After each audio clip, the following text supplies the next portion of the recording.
Sir Visakha steel ప్లాంట్ని పరిరక్షిస్తాం, ఆంధ్రుల హక్కుగా పేర్కొని ఆ ఉక్కు పరిశ్రమని పూర్తిగా నిర్వీర్యం చేశారు. ఎవరు వచ్చినా దాని మీద రాజకీయాలు చేస్తారు తప్ప దాన్ని కాపాడే వాళ్ళు లేరు. ఎంతోమంది ప్రాణ త్యాగాల ఫలితం. ఇలాంటి దాన్ని ఈరోజు నిర్వీర్యం చేసే పరిస్థితి ఎందుకు వస్తుంది? పల్లా శ్రీనివాస్ గారు టీడీపీ ఆంధ్రప్రదేశ్ అధ్యక్షులు, మీతో పాటు మేము పోరాడతాం, అవసరమైతే రాజీనామా చేస్తామని కూడా ఆయన మాట్లాడే పరిస్థితి. ఆ బయట విందాం సార్ ఒకసారి ప్లీజ్. తర్వాత కార్మికులు ప్లాంట్లో ఉన్నటువంటి వార్షిక పరిస్థితులు చూసిన తర్వాత కార్మికులు నిర్వాసితులు అందరూ కూడా చాలా ఆందోళన చెందుతున్నారు. దీన్ని ఏదో విధంగా మనం రివైవ్ చేయాలి, పునరుద్ధరించాలి అనే డిమాండ్ ఎప్పటి నుంచో నడుస్తుంది. మొన్న స్టీల్ మంత్రి గారు వచ్చారు, వారు ఒక భరోసా కల్పించారు. అయితే ఆర్థిక పరమైనటువంటి సహాయం అందించాల్సినటువంటి అవసరం ఉంది. ఆ నమ్మకం ఖచ్చితంగా మనకు అందుతుందని మాకు నమ్మకం వచ్చిన తర్వాత వీళ్ళకి కార్మికులందరికీ కూడా భరోసా కల్పించడానికి ఇక్కడికి వచ్చామని చెప్పి తెలియజేస్తున్నాం. ప్లాంట్కి ఏమైనా మూతపడే పరిస్థితి వచ్చిందంటే ఖచ్చితంగా రిజైన్ చేసి మీతోనే మేము పోరాటం చేస్తామని చెప్పి మీతోనే కూర్చొని ఈ పోరాటాన్ని ముందు నడిపిస్తామని కూడా చెప్పడం జరిగింది. ప్లాంట్లో ఉన్నటువంటి వార్షిక పరిస్థితులు చూసిన తర్వాత రిజైన్ చేసి మీతో పోరాడతామని తెలుగుదేశం పార్టీ ఆంధ్రప్రదేశ్ అధ్యక్షులు హామీ ఇస్తున్నారు. లోకల్ ఎమ్మెల్యే ప్లాంట్ను మూతపడే పరిస్థితి వస్తే నేను రాజీనామా చేస్తా అంటున్నాను. మూతపడేయరు, ప్రైవేట్ వాళ్ళకి అమ్ముతారు. మూతపడుతుందని ఎవరు చెప్పారు? మూతపడేసే క్వశ్చన్ లేదు, దాన్ని ప్రైవేట్ వాళ్ళకి అమ్మేస్తారు. ఇదో లాజిక్. మీకు సింపుల్ క్వశ్చన్ కదా. అక్కడ ఇష్యూ అలా క్లోజ్ అవుతుందా ఓపెన్ అవుతుందా అని కాదు. ఇష్యూ దీన్ని ప్రభుత్వ రంగంలో ఉంచుతారా, ప్రైవేట్ వాళ్ళకి అప్పచెప్తారా? సో ప్రభుత్వ రంగంలో ఉంటే ఏంది, ప్రైవేట్ రంగంలో ఉంటే ఏంది అని అప్పుడు లాజిక్ తెస్తారు. ప్రైవేట్ రంగంలో ఉంటే ఇంకెక్కువ అభివృద్ధి అవుతుంది కదా అని. ఫండమెంటల్ క్వశ్చన్, ఇది ప్రభుత్వానికి భారం అవుతుందా, ప్రైవేట్ వాళ్ళకి ఎందుకు అప్పచెప్పాలి? నేను అన్ని ప్రభుత్వ రంగాలు ఉండాలని మాట్లాడాను. ప్రభుత్వానికి నష్టం వస్తే అభ్యంతరం లేదు, మీరు అమ్మిపడేయండి. ప్రభుత్వానికి భారం అయితే అమ్మిపడేయండి. ఇవాళ ప్రభుత్వం దీంట్లో పెట్టిన పెట్టుబడి ఎంత? 5,000 కోట్లతో మొదలుపెట్టారు. ఇవాళ ప్రభుత్వం పెట్టిన పెట్టుబడికి అనేక రేట్లు డివిడెండ్ రూపంలో, ట్యాక్సెస్ రూపంలో విశాఖ స్టీల్ ప్లాంట్ చెల్లించింది. ఇప్పుడు 2-3 లక్షల కోట్ల విలువైన భూములు ఉన్నాయి, ఆస్తులు ఉన్నాయి, ప్రొడక్షన్ కెపాసిటీ ఉంది 7.3 మిలియన్ టన్స్, 20 మిలియన్ టన్స్, 2 కోట్ల టన్నులకు ప్రొడక్షన్ కెపాసిటీ పెంచుకునే అవకాశం ఉంది. సో ఇంత ఆధునికమైనటువంటి థర్డ్ బ్లాస్ట్ ఫర్నెస్ 3 ఉంది. మరి దేన్ని అమ్ముతున్నారు? దీన్ని ఎందుకు అమ్ముతున్నారంటే ప్రైవేట్ వాళ్ళు లాభం చేయడానికి. నిజంగానే ప్రజలకు లాభం చేయడానికి అయితే అభ్యంతరం లేదు, అమ్మాయండి. ప్రైవేటు వారికి చౌకగా ఒక విలువైన స్టీల్ ప్లాంట్ అప్పచెప్పేటువంటి కుట్ర ఇది. అయితే ఇవాళ మూతపడడం కాదు, తెలుగుదేశం పార్టీ పైన బాధ్యత ఉంది.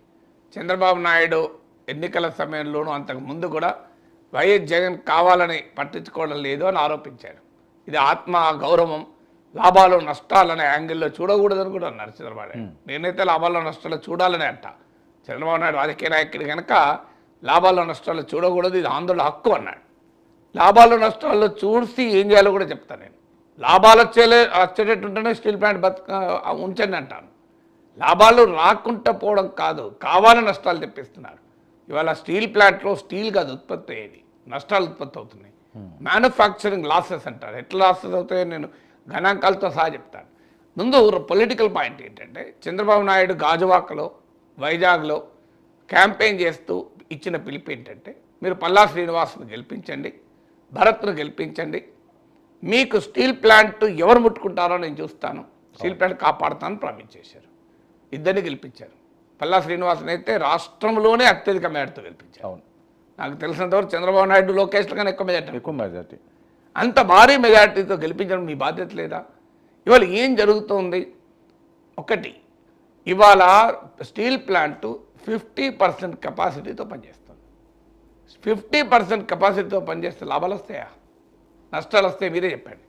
ఒకప్పుడు ఇదే స్టీల్ ప్లాంట్ 120% కెపాసిటీతో కూడా నడిచింది. ఓకే, అంటే కెపాసిటీ అంటే ఏంటి అంటే 100 టన్నులు ఉత్పత్తి చేసే సామర్థ్యం ఉంటే, మ్యాన్ పవర్, మిషనరీ ఉంటే నువ్వు 50 టన్నులు ఉత్పత్తి చేస్తుంది. ఖర్చు మాత్రం 100 టన్నులకు వస్తుంది. ఎందుకంటే ఫిక్స్డ్ కాస్ట్ మారవు, వేరియబుల్ కాస్టే మారుతాయి. మీకు తేడా ఏంటంటే, ఇప్పుడు ఉదాహరణకు నువ్వు ఒక హోటల్ పెట్టావు, హోటల్కి ఒక 5,000 SFTలో బిల్డింగ్ ఉంటుంది, దానికి రెంట్ 5,000 SFT కట్టాలి. దానికి మ్యాన్ పవర్ పెట్టుకుంటారు, రోజుకు ఒక 1000 మంది వచ్చేటట్టు. ఆ 1000 మందికి శాలరీస్ ఇవ్వాలి. ఇక నీకు కానీ 500 మంది వస్తున్నారు, ఈ ఖర్చు తప్పదు కదా. అవును, 500 మందికైనా 1000కైనా రెంట్ ఒకటే జీతాలు ఒకటి. మ్యాక్సిమం తేడా వచ్చేది ఏంటంటే పప్పులు ఉప్పులు. అవి నువ్వు 500 మందికే తెచ్చుకున్నా 500 మందికే వండుతావు. తేడాది అంటే ఎప్పుడు కూడా ఒక ఆర్టీసీ బస్సు ఉంది, నువ్వు 100 మంది ప్రయాణం చేయాలి, 50 మంది ప్రయాణం చేశారనుకోండి, డీజిల్ కాస్ట్ అంతే, డ్రైవర్ కాస్ట్ అంతే, కండక్టర్ కాస్ట్ అంతే, స్పేర్ పార్ట్స్ కాస్ట్ అంతే, మెయింటెనెన్స్ కాస్ట్ అంతే. కానీ నీకు ఆదాయం సగమే వచ్చేస్తుంది. అవును. సో ఇది నష్టం. ఇవాళ విశాఖ స్టీల్ ప్లాంట్కు ఉన్న మొదటి సమస్య ఏంటంటే 50% ఆపరేషనల్ కెపాసిటీతో నడుస్తుంది. ఒకప్పుడు 120% ఆపరేషనల్ కెపాసిటీతో నడిచిన ప్లాంట్. ఎందుకు మరి ఈ పరిస్థితి వచ్చింది? ఈ పరిస్థితి ఎప్పటి నుంచి స్టార్ట్ అయింది? 2021లో మొదటిసారి దీన్ని స్ట్రాటజిక్ డిస్ఇన్వెస్ట్మెంట్ చేస్తాం. అంటే స్ట్రాటజిక్ డిస్ఇన్వెస్ట్మెంట్ అంటే అందమైన పదం ఏంటంటే, ఓ పెద్ద ప్రైవేట్ కంపెనీ ఇదే స్టీల్ రంగంలో ఉన్న విశాఖ స్టీల్ ప్లాంట్తో పోటీ పడ చాత కానీ ప్రైవేట్ కంపెనీ తీసుకొచ్చి వాళ్ళకి అప్పచెప్పడమే స్ట్రాటజిక్ డిస్ఇన్వెస్ట్మెంట్. ప్రస్తుతం స్ట్రాటజిక్ డిస్ఇన్వెస్ట్మెంట్ అంటే ఒక పెద్ద ప్రైవేట్ స్టీల్ కంపెనీ దీన్ని అమ్మేస్తారు. సో ఇది ప్రకటన చేసిన తర్వాత కావాలని స్టీల్ ప్లాంట్ను ఇబ్బందుల్లో పెడుతూ ఇవాళ 90% ఉండే 2021లో 90% కెపాసిటీతో నడిచింది స్టీల్ ప్లాంట్. ఇలా 50% కెపాసిటీ నడుస్తుంది. సో అందువల్ల ఫస్ట్ చేయాల్సింది పల్లా శ్రీనివాస్ గారు, అది మూతపడ్డప్పుడు రాజీనామాలు కాదు. మీరు రాజీనామా చేయొద్దు. మీరు గాజువాక ఎమ్మెల్యేగా ఉండాలి, మీరు తెలుగుదేశం పార్టీ అధ్యక్షుడిగా ఉండాలి. మీరు రాజీనామా చేస్తే మాకు ఎవరండి మమ్మల్ని కాపాడేది? మా స్టీల్ ప్లాంట్ కాపాడేది. మీరు రాజీనామా ఎందుకు? మీరు కేంద్రంలో అధికారులు ఉండగా, రాష్ట్రంలో అధికారులు ఉండగా మీరు రాజీనామా చేస్తారు ఎట్లా? మీరు రాజీనామా చేయకూడదు, మీరు ఉండాలి. అంటే గంటా శ్రీనివాసరావు గారిని ఏమన్నా ఆదర్శంగా తీసుకున్నారేమో, గతంలో ఆయనే చేశాడు కదా. ఆ రాజీనామాలు ఎందుకండి? మీరు ఉండాలి. ఇప్పుడు క్రికెట్ టీంకు విరాట్ కోహ్లీ ఉండాలని కోరుకుంటాం, రోహిత్ శర్మ ఉండాలని కోరుకుంటాం, రాజీనామా చేసి వెళ్ళిపోవాలని కోరుకోం మేము. సో అందువల్ల పల్లా శ్రీనివాస్ గారు ఉండాలి. ఉండి ఏం చేయాలి? స్టీల్ మినిస్టర్ దగ్గర కూర్చోవాలి, తెలుగుదేశం ఎంపీలంతా కలిసి కూర్చొని ఏంటి ఈ స్టీల్ ప్లాంట్ ప్రభుత్వానికి భారం కానప్పుడు దీన్ని ఎందుకు మూసేస్తున్నారు, దీన్ని ఎందుకు ప్రైవేట్ వాళ్ళకి అమ్మచెప్తున్నారు? మూసేయడం కాదు, మీరు 50% ఆపరేషనల్ కెపాసిటీతో వస్తుంది. సో ఫస్ట్ మనం ఏం చేయాలంటే దీన్ని ఫుల్ కెపాసిటీకి ప్రొడక్షన్ ఉండేలా ఎన్ష్యూర్ చేయాలి. ఎందుకు ఎన్ష్యూర్ చేయాలి? నేషనల్ స్టీల్ పాలసీ 2017 ప్రకారం దేశంలో స్టీల్ ఉత్పత్తిని 30 మిలియన్ టన్స్ 3 కోట్ల టన్నులకు తీసుకెళ్లాలన్నది భారత ప్రభుత్వ లక్ష్యం, నరేంద్ర మోడీ ప్రభుత్వ లక్ష్యం. నరేంద్ర మోడీ ప్రభుత్వ లక్ష్యమైన 30 మిలియన్ టన్స్ 3 కోట్ల టన్నుల స్టీల్ ప్రొడక్షన్కు మనం చేరుకోవాలి అంటే నీకు రాష్ట్రీయ ఇస్పాత్ నిగల్ లిమిటెడ్, దీని పేరు విశాఖ స్టీల్ ప్లాంట్గా మనం పిలుస్తాం. దీనికి ఇప్పుడు ప్రొడక్షన్ కెపాసిటీ 7.3 మిలియన్ టన్స్, ఒకప్పుడు 3.4 మిలియన్ టన్స్ ఉండే, దాన్ని 7.3 మిలియన్ టన్స్కి పెంచారు. 20 మిలియన్ టన్స్కు పెంచడానికి అవసరమైన resources, technology, experience, man power అన్నీ ఉన్న కంపెనీ ఇది. అవును. అందువల్ల దీన్ని కనుక 20 మిలియన్ టన్స్కు పెంచుకోగలిగితే ఆటోమేటిక్గా నీకు 30 మిలియన్ టన్స్ అనే నేషనల్ స్టీల్ పాలసీ లక్ష్యం నెరవేరుతుంది. ఇది జరగాలంటే మీరు ensure full capacity utilisation. So Palla Srinivas గారికి చెప్పేది ఏంటంటే, చంద్రబాబు నాయుడు గారికి కూడా రిక్వెస్ట్, పవన్ కళ్యాణ్ కూడా ఏంటంటే, మీరు దీన్ని ఫుల్ కెపాసిటీ యూటిలైజేషన్ చేయాలి. మరి ఫుల్ కెపాసిటీ యూటిలైజేషన్ చేయాలంటే ఏంటి సమస్య వస్తుంది? మొదటి సమస్య రా మెటీరియల్. ఒకప్పుడు విశాఖ స్టీల్ ప్లాంట్కు 30 రోజుల నిల్వ ఉండేది. ఇప్పుడు కోకింగ్ కోల్ కానీ ఇనుప ఖనిజం కానీ. ఇవాళ పరిస్థితి ఏంటంటే రేపు మార్నింగ్కు మళ్ళీ ప్రొడక్షన్ ఉండాలి అంటే రా మెటీరియల్ ఉందా అని చూసుకోవాలి. So 30 days reserve stocks of raw material ఉన్న కంపెనీ కాస్త ఇవాళ day to day raw material కొనుక్కోవాల్సి వస్తుంది. సింపుల్ కామన్ సెన్స్ మనకి ఏం చెప్తుంది? నువ్వు ఉదాహరణకు నేను ఇదే హోటల్ ఉదాహరణ చెప్తాను. ఒకటేసారి నువ్వు ఒక 50 బస్తాల రైస్ వేసుకుంటే రేట్ ఒక రకం ఉంటుంది, అప్పటికప్పుడు రోజు వెళ్ళి సూపర్ మార్కెట్లో రైస్ కొనుక్కుంటే ఇంకో రేట్ వస్తుంది. మీరు వారం రోజులు కూరగాయలు వెళ్ళి మోండా మార్కెట్కి పోయి వస్తే ఒక రేట్ ఉంటుంది, అప్పటికప్పుడు టమాటాలు పచ్చిమిర్చి పక్క బండి మీద కొనుక్కొస్తే ఒక రేట్ ఉంటుంది. ఇవాళ పరిస్థితి ఏంటి? రా మెటీరియల్ సప్లై ఇబ్బందుల్లో ఉంది. అవసరమైన రా మెటీరియల్ సప్లై లేదు. ఇవాళ లేకపోవడం వల్ల టెక్నాలజికల్లీ అడ్వాన్స్డ్ బ్లాస్ట్ ఫర్నేస్ 3 20 నెలలు మూతబడి ఉంది. ఎక్కడైనా ఉంటుంది ఇట్లా? అవును. ఒక స్టీల్ ప్లాంట్లో అత్యాధునికమైన బ్లాస్ట్ ఫర్నేస్ను 20 నెలల పాటు మూతబడేసి ఉంటే ఆంధ్రప్రదేశ్ రాజకీయ నాయకులకు ఎందుకు కోపం రావడం లేదు? మాలాంటి వాళ్ళకి కోపం వస్తుంది, హైదరాబాద్లో కూర్చున్న వాళ్ళకు. మీకు మండాలి కదా ఇది. అయ్యా మన స్టీల్ ప్లాంట్ బ్లాస్ట్ ఫర్నేస్ 20 నెలలుగా మూతపడేశారు. ఇప్పుడు ఈ మధ్య స్టార్ట్ చేశారు. కానీ మళ్ళీ రా మెటీరియల్ ఫుల్గా లేదు. 3 బ్లాస్ట్ ఫర్నేస్ ఉంటే 2 పని చేస్తున్నాడు, పని చేయడం లేదు. ఫస్ట్ బ్లాస్ట్ ఫర్నేస్ క్లోజ్ అయిపోయింది.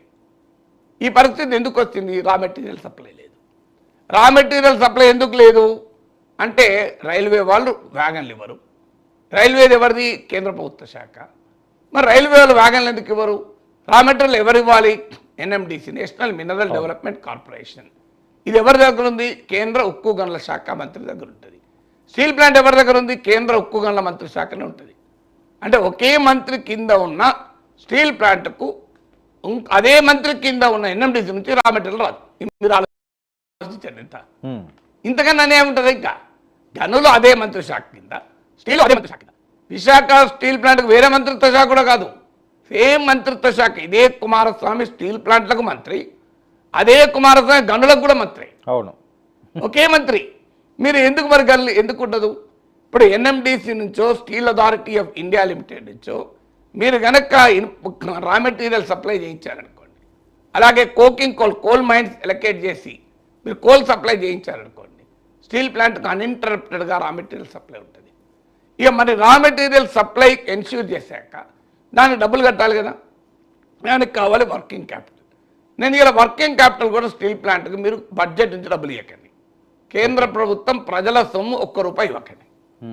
నేనేమంటున్నాను, మీరు లెటర్ ఆఫ్ కంఫర్ట్ అంటారు. లెటర్ ఆఫ్ కంఫర్ట్ను ఇస్తే కేంద్ర ప్రభుత్వం బ్యాంకులు రుణాలు ఇస్తాయి. ఆ అప్పులు బ్యాంకులు స్టీల్ ప్లాంట్ చెల్లించుకుంటుంది. గత చరిత్ర అంతా తీయండి, స్టీల్ ప్లాంట్ చేసిన అప్పుల్ని ప్రభుత్వం ₹1 చెల్లించలేదు. ఓకే, కానీ 15 లక్షల కోట్ల పెద్ద పెద్ద బడా పారిశ్రామికవేత్తల అప్పులు మాత్రం మీరు రైట్ ఆఫ్ చేశారు. స్టీల్ ప్లాంట్కు ₹1 రైట్ ఆఫ్ చేశారు. అది ఛాలెంజ్. ₹1 స్టీల్ ప్లాంట్ అప్పుల్ని ప్రభుత్వం రైట్ ఆఫ్ చేసిందా? మీరు పెద్ద పెద్ద వాళ్ళందరూ రైట్ ఆఫ్ చేస్తారు కదా. అంటే బడా పారిశ్రామికవేత్తలు దోచుకున్న డబ్బులను రైట్ ఆఫ్ చేస్తారు. స్టీల్ ప్లాంట్ కొమ్మ అప్పులు రైట్ ఆఫ్ చేయమని ఎప్పుడు అడగలేదు. వాళ్ళ అప్పులు వాళ్ళే కట్టుకున్నారు. ఇవాళ బడా పారిశ్రామికవేత్తలకు అన్ని రాయితీలు ఇస్తారు. స్టీల్ ప్లాంట్కి మేము ఏమడుగుతున్నాము? అయ్యా పల్లా శ్రీనివాస్ గారు, మీరు ఫైనాన్స్ మినిస్టర్ దగ్గర కూర్చొని మా స్టీల్ ప్లాంట్కు లెటర్ ఆఫ్ కంఫర్ట్ ఇవ్వండి. ₹5 ఖర్చు లేదు. ఓకే, ఒక ఉత్తరం, లెటర్ ఆఫ్ కంఫర్ట్ అంటారు దాన్ని. ఆ ఉత్తరం ఇస్తే బ్యాంక్ లోన్ ఇస్తుంది. ఇదేంటి ప్రాబ్లం? ఎందుకు మరి? దీనికి విశాఖ ఎంపీలు ఎమ్మెల్యేలు వెళ్ళి కూర్చొని ఫైనాన్స్ మినిస్టర్ గారు మిమ్మల్ని మేము డబ్బులు అడగడం లేదు, మీరు బడ్జెట్ నుంచి ₹1 ఇవ్వకండి, మీరు ఒక లెటర్ ఆఫ్ కంఫర్ట్ ఇవ్వండి, బ్యాంకుల నుంచి లోన్లు తీసుకుంటారు. స్టీల్ ప్లాంట్ కట్టుకుంటారు, మీరేం ₹5 కట్టాల్సిన అవసరం లేదు, వడ్డీతో సహా వాళ్ళు కట్టుకుంటారు. ఓకే, ఇద్దరు గతంలో అలా కట్టుకున్నారు, లాభాలకు కూడా వచ్చింది. మీరు ఈ పని చేయండి. వర్కింగ్ క్యాపిటల్ వచ్చేసి రా మెటీరియల్ వస్తే స్టీల్ ప్లాంట్ ఫుల్ కెపాసిటీకి ప్రొడ్యూస్ చేస్తే స్టీల్ ప్లాంట్ బ్రహ్మాండంగా లాభాలు వస్తాయి. ఇంకొక పాయింట్ చెప్తాను. గతంలో ఇలాగే వర్కింగ్ క్యాపిటల్ అవసరం వస్తే 3110 crores విలువైన ప్రిఫరెన్షియల్ షేర్లను కేంద్ర ప్రభుత్వం పెట్టుబడిగా పెట్టింది. ఓకే, అంటే 3110 కోట్లు. దానికి స్టీల్ ప్లాంట్ రీపే చేసింది. ఇవాళ కూడా నేను కేంద్ర ప్రభుత్వాన్ని అడుగుతున్నాను, మీకు బడ్జెట్ 48 లక్షల కోట్లు.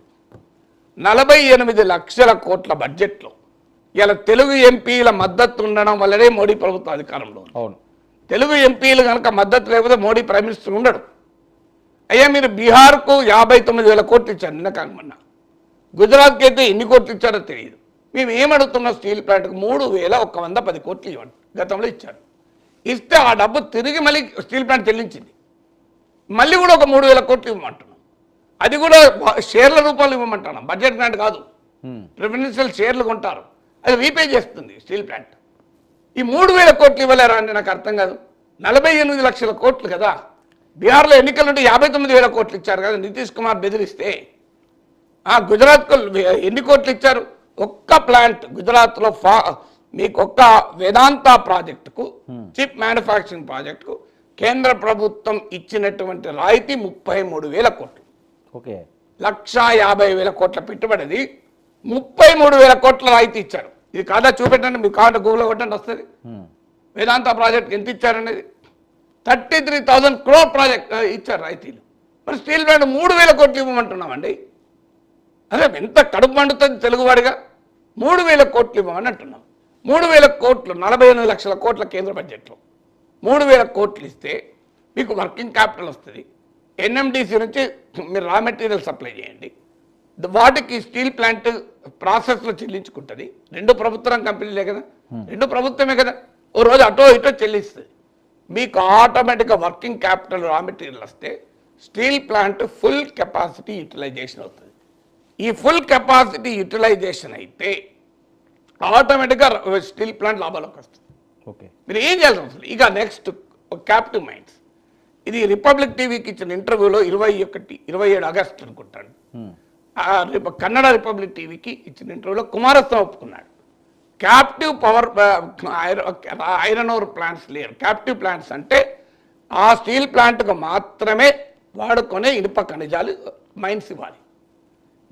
మీకు బయలడిల్లా 4 and 5లో విశాఖ స్టీల్ ప్లాంట్కి ఇస్తామన్నారు. టైంకు విశాఖ స్టీల్ ప్లాంట్కి ఇవ్వక ప్రైవేట్ వాళ్ళకి ఇచ్చారు. ఇక ప్రైవేట్ వాళ్ళు ఎవరో నేను చెప్పాల్సిన అవసరం లేదు, చూసే వాళ్ళందరికీ అర్థమవుతుంది వాళ్ళు ఎవరో. ఇవాళ భారతదేశంలో అన్ని స్టీల్ ప్లాంట్లకు ఇనుప ఖనిజ గనులు ఉన్నాయి ఎక్సెప్ట్ విశాఖ స్టీల్ ప్లాంట్. ఇప్పుడు విశాఖ ఏ పాపం చేసింది? ప్రైవేట్ స్టీల్ ప్లాంట్లకు కూడా గనులు ఉన్నాయి. సొంత ఇనుప ఖనిజం గనులు ఉంటే ఏంటి లాభం అంటే 500 రూపాయలు కనుక రా మెటీరియల్ ఐరన్ ఓర్ తయారీకి ముడి పదార్థం అది. ఒకవేళ నీ సొంత ఐరన్ ఓర్ ప్లాంట్ అంటే 500 రూపీస్ అయితే నీవు బయట మార్కెట్లో కొనుక్కుంటే అదే ఐరన్ ఓర్ 4000 అవుతుంది. అసలు నీకు రా మెటీరియల్ కాస్ట్ ఒక పెద్ద కాంపోనెంట్ స్టీల్ ప్రొడక్షన్లో. నీకు ఇనుప ఖనిజం లేని స్టీల్ ఉత్పత్తి కాదు. మరి లాస్ రాదని నాకు చెప్పండి. మీరు ప్రైవేట్ కంపెనీలకో మిట్టలకోమో టాటాలకోమో జిందాలకోమో మీరు ఇనుప ఖనిజం గనులు ఇస్తారు. వాళ్ళు 500 రూపాయల టన్నుకు ప్రొడక్షన్ చేసుకుంటారు రా మెటీరియల్. విశాఖ స్టీల్ ప్లాంట్కు మా సొంత ఇనుప ఖనిజం గనులు కేటాయించరు. విశాఖ స్టీల్ ప్లాంట్ 4000 రూపాయల మార్కెట్లో కొనుక్కోవాలి. ఇక రమ్మంటే లాస్ రమ్మంటే రాదా అండి?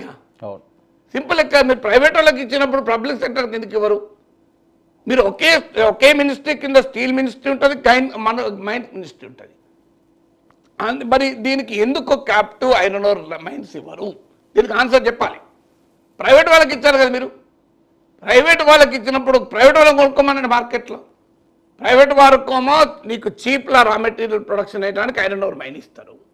ప్రైవేట్ వాళ్ళు లాభాలకు వచ్చింది, గవర్నమెంట్ పబ్లిక్ సెక్టర్ కలిసి నష్టాలు వచ్చిందంటారు. మేమేమి ప్రభుత్వ రంగంలో ఉన్నది కదా అని స్టీల్ ప్లాంట్కు ప్రత్యేక బెనిఫిట్స్ అడగడం లేదు. ప్రైవేట్ ప్లాంట్లకు ఏమి ఇచ్చారో అదే ఇవ్వమంటున్నాం. ఓకే, ప్రైవేట్ ప్లాంట్లకేమో బ్యాంకులు లోన్లు ఇస్తాయి, కట్టకపోతే రైట్ ఆఫ్ చేస్తాయి, లేట్ అయితే రీషెడ్యూల్ చేస్తాయి, లేదంటే ఇంకా మూతపడితే దాన్ని హెయిర్ కట్ అని చెప్పి 100 రూపాయలు లోన్ ఇస్తే 10 రూపాయలు తీసుకొని ఓకే అంటారు. అరే మీకు గవర్నమెంట్లో ఉన్న స్టీల్ ప్లాంట్కేమో లెటర్ ఆఫ్ కంఫర్ట్ ఇవ్వమంటే ఇయ్యరు. 3000 కోట్ల షేర్లు పెట్టండి మళ్ళీ డబ్బులు రిటర్న్ ఇస్తారంటే ఇవ్వరు. మీరు ఆఖరకు ఇనుప ఖనిజ గనులు ఇవ్వరు. ఇచ్చిన గనులను తీసుకెళ్లి ప్రైవేట్ వాళ్ళకి అప్పచెప్తారు. ఈ స్టీల్ ప్లాంట్ నష్టాలు వచ్చిందని మాట్లాడుతుంది. న్యాయం ఉందా చెప్పండి. దీనిపైన నేను ఓపెన్ డిబేట్కు రెడీ. మీరు ఇన్వైట్ చేయండి. తెలుగుదేశం అధ్యక్షులు గాజువాక ఎమ్మెల్యే గౌరవనీయులు పల్లా శ్రీనివాస్ గారిని ఇన్వైట్ చేయండి. చెప్తాను నేను ఇందులో ఏ ఒక్క పాయింట్ అన్న తప్పు ఉంటే ఐఎమ్ రెడీ ఫర్ ఎనీథింగ్. ఇలా మీరు రా మెటీరియల్ లేక వర్కింగ్ క్యాపిటల్ లేక స్టీల్ ప్లాంట్ మీరు నేచురల్ డెత్ తీసుకొస్తున్నారు. మీకు దీనికి సొల్యూషన్ ఏంటి? సింపుల్గా steel authority of India limited సేల్లో దీన్ని మెర్జ్ చేయండి. భారతదేశంలో ఉన్న అన్ని స్టీల్ కంపెనీలు ఒక స్టీల్ సేల్ కింద తీసుకురండి. ఇలా భారతదేశంలో బ్యాంకులందరినీ ఒక బ్యాంకులో తేవాలని చూస్తున్నారు కదా. అవును, ఇలా బీజేపీ విధానం కదా. 1 nation 1 market, 1 nation 1 tax, 1 nation 1 election, 1 nation 1 ration card. Why not 1 nation 1 steel plant? ఇది మీ ప్రభుత్వ విధానమే, నాది కాదు కదా. అవును, 1 నేషన్ 1 బ్యాంక్. ఇలా మీరు ఎన్ని బ్యాంకులు మెర్జర్ చేస్తున్నారు? బ్యాంకులు మెర్జర్ కలుపుతున్నారా లేదా? విలీనం చేస్తున్నారా లేదా? దానికి ఏం చెప్తున్నారు? బ్యాంకులన్నీ విలీనం అయితే ఒక పెద్ద బ్యాంకు బలమైన బ్యాంక్ తయారవుతుంది అంటున్నారు. ప్రపంచంలో పోటీ పడే బలమైన బ్యాంక్ తయారవుతుంది. నేను కూడా అది అంటున్నా. అవును, మా విశాఖ స్టీల్ ప్లాంట్ను తీసుకెళ్లి 1982 కన్నా ముందు నాకు గుర్తున్నంత వరకు Visakha steel plant part of the steel authority of India limited. మీరు సేల్లో భాగమే అది, మళ్ళీ సేల్లో భాగం చేయండి. అప్పుడు ఏం నష్టం ఏం లాభం అంటే సేల్కి ఇనుప ఖనిజం గనులు ఉన్నాయి. అవును, ఇప్పుడు మీరు విశాఖ స్టీల్ ప్లాంట్ కన్నా ఇనుప ఖనిజం గనులు కేటాయించండి. లేదు మీరు కేటాయించలేరు అనుకోండి, సేల్లో మెర్జ్ చేస్తే సేల్కు ఇంకా 100 ఏళ్ళు ప్రొడక్షన్ చేసే గనులు ఉన్నాయి, వాళ్ళు వాడుకుంటారు. ఇప్పుడు once it is part of the steel authority of India limited, అది కూడా ఒక ప్రభుత్వ రంగ సంస్థ.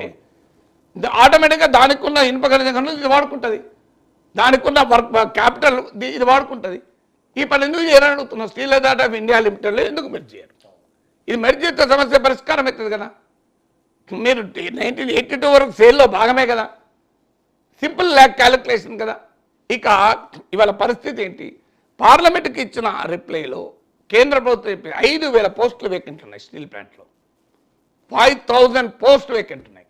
ఎవ్రీ మంత్ 80 మంది రిటైర్ అవుతున్నారు. ఫ్రెష్ రిక్రూట్మెంట్ లేదు. ఫలితంగా ఏమవుతుంది? ఇప్పుడు ఒక బ్లాస్ట్ పని అది టెక్నాలజీ. మీరు అది ఒక హోటల్ కాదు, 10 మంది పనిచేసే దగ్గర 7 పనిచేసినా హోటల్ మూతపడద్దు, దెబ్బతినదు, టెక్నికల్ ఫెయిల్యూర్ ఉండదు. మ్యాక్సిమం అయితే అందదు, సర్వీస్ లేట్ అవుతుంది. కానీ ఇక్కడ స్టీల్ ప్లాంట్లో ఏమవుతుంది? నీకు మ్యాన్ పవర్ లేకపోతే ఒక బ్లాస్ట్ పని దగ్గర 10 మంది పనిచేయాల్సింది 7 పనిచేస్తే సేఫ్టీ సమస్యలు వస్తాయి, టెక్నికల్ ప్రాబ్లమ్స్ వస్తాయి. సార్ ప్లాంట్ కోసం భూమిని ఇచ్చిన వాళ్ళకి ఇప్పటికీ కూడా పూర్తిగా అదొక సమస్య. నేను ప్లాంట్ నడిపించానని చెప్తాను. మీరు 5,000 ఉద్యోగాలు ఖాళీగా పెడితే స్టీల్ ప్లాంట్కి ఆపరేషనల్ డిఫికల్టీస్ రావా? మీరు స్టీల్ ప్లాంట్ కదండి, అది మ్యానుఫ్యాక్చరింగ్ యూనిట్ కదా. నేను పల్లా శ్రీనివాసరావు గారికి ట్రై చేస్తున్నాను సార్, వస్తే ఇప్పుడే మనం లైవ్లోకి తీసుకున్నాం. మ్యానుఫ్యాక్చరింగ్ యూనిట్ కదా అది. మ్యానుఫ్యాక్చరింగ్ యూనిట్ కనుక మీరు సరైన మ్యాన్ పవర్ లేకపోతే అది టెక్నికల్ ప్రాబ్లమ్స్, ఆపరేషనల్ డిఫికల్టీస్ వస్తాయి. ఓకే, మీరు స్టీల్ ప్లాంట్లో పనిచేసే కాంట్రాక్టర్లకు 6 నెలలుగా జీతాలు లేవు. అవును, అసలు పర్మనెంట్ ఎంప్లాయీస్కి శాలరీస్ లేట్ అవుతున్నాయి. ప్రావిడెంట్ ఫండ్లో జమ చేసిన డబ్బు స్టాట్యుటరీ చట్టం. ఒక ప్రైవేట్ వాడు కనుక పిఎఫ్లో జమ చేయకపోతే వన్ పైన లీగల్గా యాక్షన్ తీసుకుంటారు. ఇలా పిఎఫ్లో డబ్బులు జమ అయితే లేదు, రిటైర్ అయితే డబ్బులు ఇవ్వలేకపోతున్నారు. ఈ పరిస్థితి ఎందుకు వస్తుంది? ఇది mistake of the steel plant. ఇలా ఇప్పుడు నేను చెప్పిన సూచనలు కనుక పాటిస్తే ఎన్ష్యూరింగ్ ఫుల్ కెపాసిటీ ప్రొడక్షన్, పూర్తి స్థాయిలో విశాఖ స్టీల్ ప్లాంట్లో ఉత్పత్తి జరగాలి. దానికి అవసరమైన రా మెటీరియల్ సరఫరాకి ఏర్పాటు చేయాలి. అవసరమైన వర్కింగ్ క్యాపిటల్ను కేంద్ర ప్రభుత్వం డబ్బులు ఇచ్చి మళ్ళీ వెనక్కు తీసుకోమనండి. లేదు స్టీల్ దాటా విండోలో కలపమనండి. ప్రభుత్వం కూడా ఇవ్వాల్సిన అవసరం లేదు. స్టీల్ దాటా విండో దగ్గర డబ్బులు ఉన్నాయి, రా మెటీరియల్ ఉంది. ఈ పని చేయండి, ఒక సొంత ఇనుప గడ్డ గనులు ఇవ్వండి. అవును, ఈ డిమాండ్లు చేస్తుంటే ఇవి లేకుండా మీరు రాజీనామాలు చేస్తాడమ్మా. ఎందుకంటే రాజీనామాలు సార్ గతంలో పవన్ కళ్యాణ్ గారు కూడా వెళ్ళి అక్కడ సభ పెట్టారు. గతంలో ఆయన పోటీ చేశారు. ఓకే, గెలడం ఓడడం అన్నది గాజువాక ప్రజలతో ఆయనకి సంబంధం ఉన్నది. లక్షల ఓట్లు కూడా తెచ్చుకున్న పరిస్థితి. ఈ రోజు ఆయన ఉప ముఖ్యమంత్రి స్థానంలో ఉన్నారు. మోదీ గారికి ఈయన ఏదైనా చెప్పగల కెపాసిటీ ఉన్న వ్యక్తి. అసలు చంద్రబాబు నాయుడు మద్దతు లేకపోతే గవర్నమెంట్ పడిపోతుందండి. అవును, మీరు టీడీపీ జేడీయూ మద్దతు లేకపోతే మోడీ ప్రభుత్వం పడిపోతుంది. ఇంతకన్నా మంచి అవకాశం ఇంకేముంటుంది చెప్పండి. అవును, అదే నితీష్ కుమార్ బెదిరిస్తలేడా? అవును. ఇప్పుడు మీకు గమనించండి, లాటరల్ ఎంట్రీ పద్ధతిలో సివిల్ సర్వీసెస్లో ఉద్యోగాలు అనౌన్స్ చేసింది యూపీఎస్సీ 45 పోస్టులకు. అంటే డైరెక్టర్, జాయింట్, మీకు డిప్యూటీ సెక్రటరీ, జాయింట్ సెక్రటరీ లెవెల్లో. చిరాగ్ పాస్వాన్ వ్యతిరేకించాడు, నితీష్ కుమార్ వ్యతిరేకించాడు. ఇమ్మీడియట్గా మోడీ ప్రభుత్వం దిగొచ్చింది, క్లోజ్ చేసింది.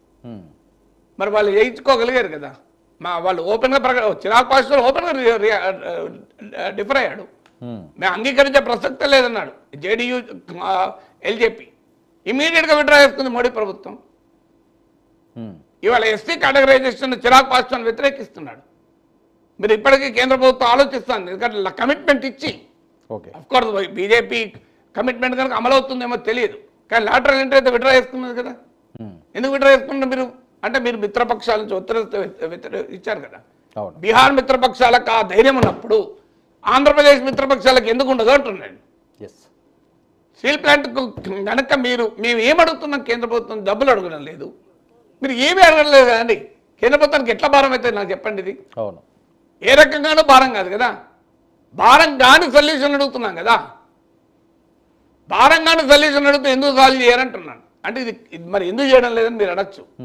ఏమీ లేదు, స్టీల్ ప్లాంట్ నష్టాల్లోకి ఇంకా దించి ఇక అది భారీగా నడవలేని పరిస్థితి తీసుకొస్తే అప్పుడు పబ్లిక్ ఒపీనియన్ ఏముంటుంది? ఎందుకయ్యా దీన్ని ఉంచుకుంటున్నారు, రమ్మండి అంటారు. ఎవరైనా అంతే కదా. ఇంట్లో పాలివని బర్రుంటే ఏం చేస్తాం మనం? ఇంకా పాలివ్వడం లేదు కదా, దిగుబడి లేదు కానీ అయ్యా అమ్మే రాదంటారు అంతే. కానీ ఎవరైనా ఒక ఇంట్లో పాడి ఆవు, పాడి పశువు ఉంటే అమ్మరు, పాలు ఇవ్వకపోయినా ఉంచుకుంటారు. మేమేమంటున్నాం, అట్లా కూడా అంటలేము. అయ్యా స్టీల్ ప్లాంట్ లాభాల్లో వస్తుంది, కెపాసిటీ పెంచుకోవచ్చు, భూమి ఉన్నది, మీ స్టీల్ విధానము, దీన్ని బాగు చేయండి, దీనికి మీరు ఏమీ చేయాల్సిన అవసరం లేదు, న్యాయం చేయండి అంటున్నాం. న్యాయం చేస్తే స్టీల్ ప్లాంట్ బ్రహ్మాండంగా నడుస్తుందండి. అవును, అన్యాయం చేస్తున్నారు కదా. ఇది కావాలని ప్రైవేట్ వాళ్ళకి కారు చౌక అమ్మటానికి క్రియేట్ చేస్తున్న ఒక కుట్ర ఇది. It's a conspiracy against Rashtriya Ispat Nigam limited. It's a conspiracy. Private వారికి కారు చౌకగా, ఎందుకంటే 2-3 లక్షల కోట్ల భూములు ఉన్న కంపెనీ ఇది. దీన్ని పప్పు బెల్లాల్లాగా ప్రైవేట్ వాళ్ళకి అమ్మటానికి జరుగుతున్న కుట్ర ఇది. ఈ కుట్రను ఆంధ్రప్రదేశ్ ప్రజలు ఎదుర్కోకపోతే అన్యాయం ఏంటంటే అధికారంలో ఉన్నవారు అడగరు, ప్రతిపక్షంలో ఉన్నవారు అడగరు. అందరూ కేంద్ర ప్రభుత్వాన్ని అడగాలంటే భయపడాల్సిందే. అవును. ఇంత అన్యాయం ఆంధ్రప్రదేశ్లో 25 మంది ఎంపీలు ఉన్నారు. ఎందుకు అడగరు మీరు? దీనికి ఆన్సర్ నేను చెప్పేది తప్పని చెప్పండి సార్. నాగేశ్వర్ చెప్తున్న వాదన తప్పు అని చెప్పండి మీరు. నా వాదనలో ఏమైనా తప్పు ఉంటే నేను ఐఎమ్ రెడీ టు యాక్సెప్ట్. అంటే ఈ కాన్స్పిరసీలో మీరు భాగమవుతారా? ఆంధ్రప్రదేశ్ ప్రజల కోసం ఈ కాన్స్పిరసీని ఛేదిస్తారా?